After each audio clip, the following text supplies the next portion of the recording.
In today's edition of NHL Trade Talk, we're discussing the Pittsburgh Penguins, the St. Louis Blues, the Winnipeg Jets, and the Buffalo Sabres. And that's coming up next.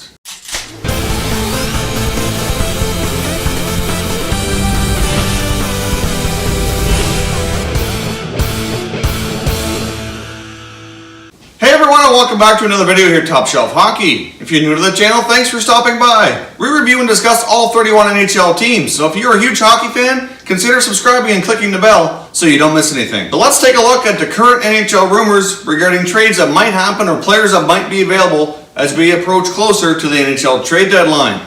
First of all, let's talk about the Buffalo Sabres. Obviously, it's been reported for a while now that Evander Kane's available, but another name that's popping up is Sam Reinhart. Obviously, Reinhart's a pretty young forward who came into the NHL with a lot of promise and has certainly struggled with consistency issues so far in his NHL career.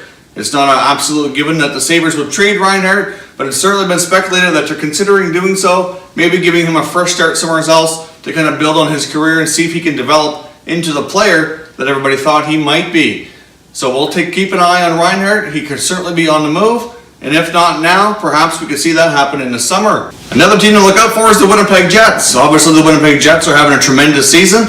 And right now, they're without top forward Mark Letestu, who is out 6 to 8 weeks with a major shoulder injury. Obviously, it's mostly speculated that the Jets should probably stay patient and stick with the group they have as they approach the deadline. There's probably not much need for them to do many upgrades, as they could be getting a major boost from getting him back in their lineup. However, if they do decide to make any moves and upgrade any parts of their team heading towards the playoffs, it's been mentioned that one player they might use as trade bait would be youngster Nic Petan. Obviously, Petan hasn't quite lived up to his potential yet, but he still shows a lot of promise, and he might be used as trade bait to upgrade one of their other positions. So certainly keep your eyes on the Jets, but I fully expect the Jets to, for the most part, remain patient and not to tinker here too much as we approach the deadline. Another team that's obviously going to be sellers and has kind of made it known they're really ready to sell now is the Detroit Red Wings. The Red Wings obviously are not going to be making the playoffs this year, and it's been widely suggested that they could certainly move a fair bit of players out as the deadline approaches. One name that's mentioned here many times has been Mike Green, defenseman, who's a pending UFA, and is having a pretty darn good season to boot. So Green could certainly be a big help to a lot of teams as they approach the deadline, and it seems inevitable that he's more likely going to get moved. But he does have a no-trade clause, which is going to certainly impact where he goes. So he does have some control over the situation, but with the fact that he's a pending UFA and is not likely to re-sign with Detroit, it seems inevitable that he'd be on the move. Obviously, it's been mentioned as well that we may see the Red Wings move a goaltender. I think they would probably prefer to move Peter Mrazek, but he's been the more inconsistent of their goalies. But at the same time, Jimmy Howard's played better and probably you would think might garner more interest from the trade market. But either way, I fully suspect one of them,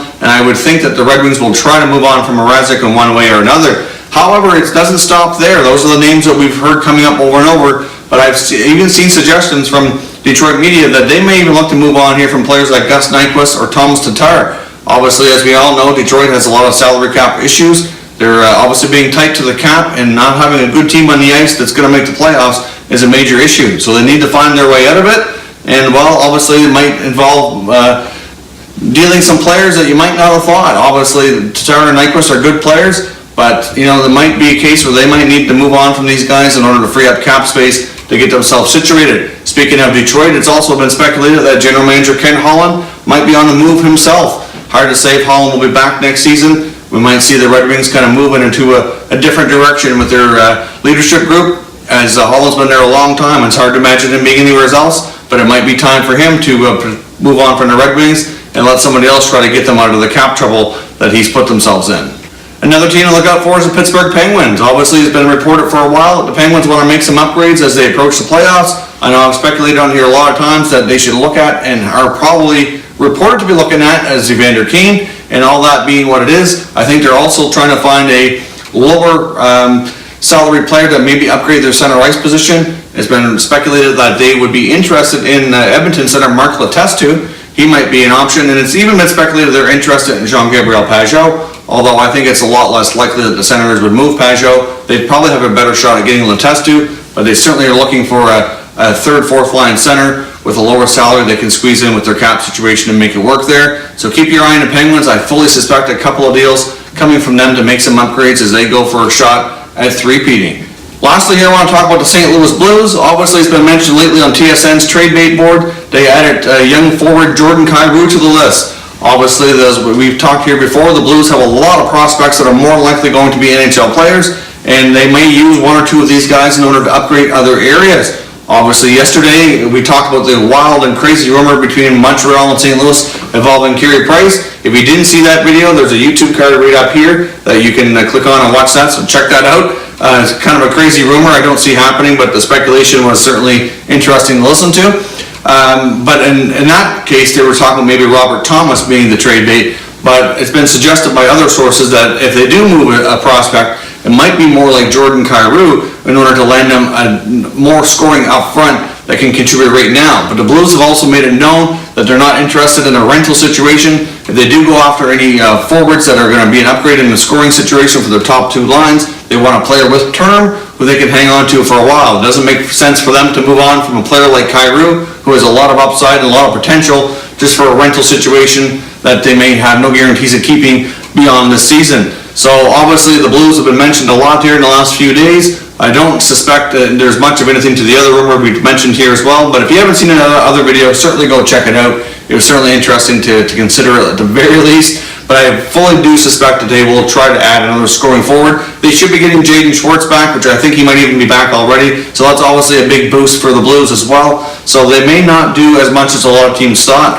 but they've been without Robbie Fabry all year, and they've managed pretty well. So, Fabry's another name to keep your eye on. As much as he's still young, he's only 22 years old, but at the same time, he's had a lot of injury issues, and I wouldn't be completely shocked to see the Blues use him as trade bait in order to land a little bit more established, consistent forward as well. Don't forget as well to check us out on social media. You'll see our Twitter handle right here. We're also on Facebook and Instagram, and all those links are down below in the description. Thanks very much for watching, everybody. We'll catch you next time.